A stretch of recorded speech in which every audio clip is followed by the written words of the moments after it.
जीजी का बेटा बहू लेकर अलग हुई। 11 बज चुके थे। श्रीनाथ जी को बहुत नींद आ रही थी, पर पत्नी थी कि अभी तक बेटे तरुण के कमरे से निकलकर नहीं आई थी। 2 बार श्रीनाथ जी उसके कमरे में चक्कर लगाकर आ चुके थे और अपनी पत्नी को बुला चुके थे। आखिर बहू नाव्या को रसोई में जाते देखकर उठ गए और तरुण के कमरे में जाकर बोले, अरे भाग्यवान, कब तक तरुण के कमरे में ही बैठी रहोगी? अब इन्हें भी सोने दो और खुद भी सो जा। आपको भी क्या चैन नहीं है? कुछ पल मेरे बेटे से बात कर रही हूँ, लेकिन आपको वो भी नहीं सुहाता? अरे मुझे तो सब सुहाता है, पर तुम दवाई लेना भूल जाती हो और फिर मुझसे ही झगड़ा करती हो कि आप याद नहीं दिला सकते थे क्या? हाँ तो ठीक है ना, दवाई लेकर आकर बैठ जाती हूँ। नहीं नहीं, तुम दवाई कमरे में ही लो और फिर आराम करो। डॉक्टर ने दवा लेने के बाद आराम करने के लिए कहा है। लेकिन कब? इस बार जब गए थे तब डॉक्टर ने कहा था, पर मेरे सामने तो ऐसा कुछ नहीं कहा। अरे तुम बाहर निकल गई थी तब कहा था। आखिर सुषमा जी को मन मार कर अपने कमरे में आना पड़ा। सुषमा जी के कमरे में आते ही श्रीनाथ जी ने कहा, क्या तुम बच्चों के कमरे में बैठी रहती हो? अच्छा लगता है क्या? इसमें अच्छा लगने की क्या बात है? मेरे बेटे से ही तो बात कर रही हूँ। पहले भी तो रात को मैं उससे बातें करती थी, पर पहले की बात और थी, अब बात और है। अब घर में बहू आ चुकी है और पहले कौन सा तुम उसके कमरे में 11-12 बजे तक बैठी रहती थी? तो बहू के आने के बाद भी मेरा बेटा तो बेटा ही रहेगा ना? सुषमा जी ने तुनक कर कहा और अपनी दवाई लेकर सोने चली गई। श्रीनाथ जी अपना सिर पकड़कर बैठ गए। दूसरे दिन सुबह श्रीनाथ जी अपनी मॉर्निंग वॉक से लौट कर आए तो घड़ी में 8 बज चुके थे। तरुण अपना नाश्ता कर रहा था और सुषमा जी वहीं डाइनिंग टेबल पर बैठी हुई थी, जबकि बहू नाव्या नाश्ता सर्व कर रही थी। सुषमा जी नाव्या को बिल्कुल भी तरुण के पास रुकने नहीं दे रही थी। जैसे ही नाव्या कुछ सर्व करने के लिए भी आती तो सुषमा जी बर्तन उसके हाथ से ले लेती। श्रीनाथ जी अपने साथ गर्मा गर्म कचौरियाँ लेकर आए थे। उसे नाव्या को देकर बोले, ले बहू, तरुण को भी परोस दे। नाव्या कचौरियाँ लेकर तरुण की तरफ बढ़ ही रही थी कि सुषमा जी ने उसके हाथ से कचौरियाँ भी ले ली और उससे कहा, जा बहू, तू तरुण का टिफिन पैक कर दे, मैं ही कचौरियाँ परोस दूंगी। हे भगवान, इस औरत को कब समझ आएगा? यही बात सोचते हुए श्रीनाथ जी वहीं सोफे पर बैठ गए और सुषमा जी के तमाशे देखने लगे। थोड़ी देर बाद तरुण घर से निकलने लगा तो उसने नाव्या को आवाज़ देकर कहा, नाव्या, शाम को जल्दी तैयार हो जाना, प्रवीण के यहाँ पार्टी में जाना है, मेरे सारे दोस्त आ रहे हैं।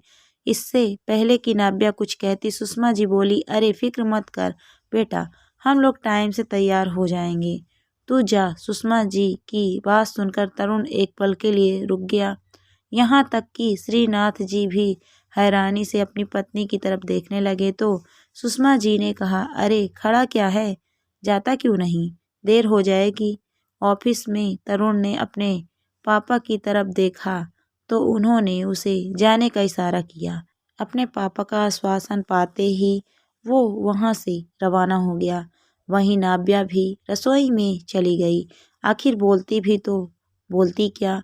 वहीं सुषमा जी कमरे में आकर अलमारी खोलकर अलमारी के सामने खड़ी हो गई। पीछे पीछे श्रीनाथ जी भी कमरे में आ गए। क्या कर रही हो भाग्यवान? अरे शाम की पार्टी के लिए क्या पहनूं, बस यही सोच रही हूँ। मैं यही तो पूछना चाहता हूँ कि तुम क्या कर रही हो?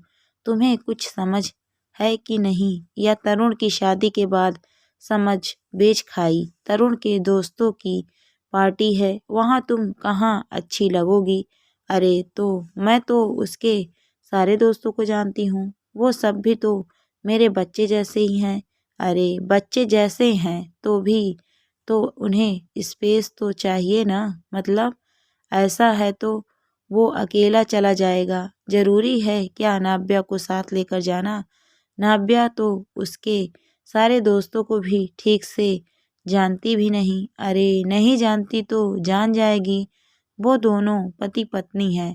तुम्हें शोभा देता है क्या बच्चों के साथ जाना? अरे पर तरुण मेरा बेटा है। पर भाग्यवान तुम्हारा बेटा है, अब वो किसी का पति भी है। अगर इतना ज़्यादा इन दोनों के रिश्ते के बीच में आओगी तो एक दिन ऐसा आएगा कि तुम इस घर में अकेली रह जाओगी। हर रिश्ते की अपनी मर्यादा होती है, इतनी मर्यादा क्या तोड़ना कि मजबूर होकर बेटे बहू को तुम्हारे सामने खड़े होकर बोलना पड़े। ऐसे कैसे जी? मेरी बड़ी जीजी ने भी तो अपने बच्चों को कितनी छूट दी थी। क्या हुआ बाद में? बहू बेटे को लेकर के हमेशा हमेशा के लिए अलग हो गई। ना बाबा ना, मैं अपने बेटे को इस तरह अकेला नहीं छोड़ सकती और मैं नाव्या को कोई मौका नहीं दूंगी कि वो मेरे बेटे को लेकर अलग हो जाए। जब इतना ही डर था तो फिर बेटे की शादी ही क्यों की थी? देखो भगवान, हर बात के दो पहलू होते हैं। जीजी का बेटा बहू लेकर अलग हुई। इल्जाम लगाना आसान है, पर क्या उनके बेटे बहू में अक्ल नहीं थी? लेकिन कुछ नहीं। शाम को सिर्फ नाव्या और तरुण जा रहे हैं। कुछ तो अपने संस्कारों पर भी विश्वास करो। थोड़ा स्पेस तो दो बच्चों को। और आइंदा मैंने इस तरह की हरकत देखी ना तो याद रखना, मैं तरुण को कह दूंगा कि अपना ट्रांसफ़र दूसरे शहर करवा ले। फिर बैठी रहना अकेली। जब श्रीनाथ जी ने थोड़ा सख्त होते हुए कहा, तब जाकर सुषमा जी चुप हो गईं। आखिर पति को गुस्से में देखकर उन्होंने चुप रहना ही ठीक समझा, क्योंकि वो जानती थीं आखिर गलत वो खुद ही हैं। आखिर शाम को तरुण और नाव्या ही पार्टी में गए।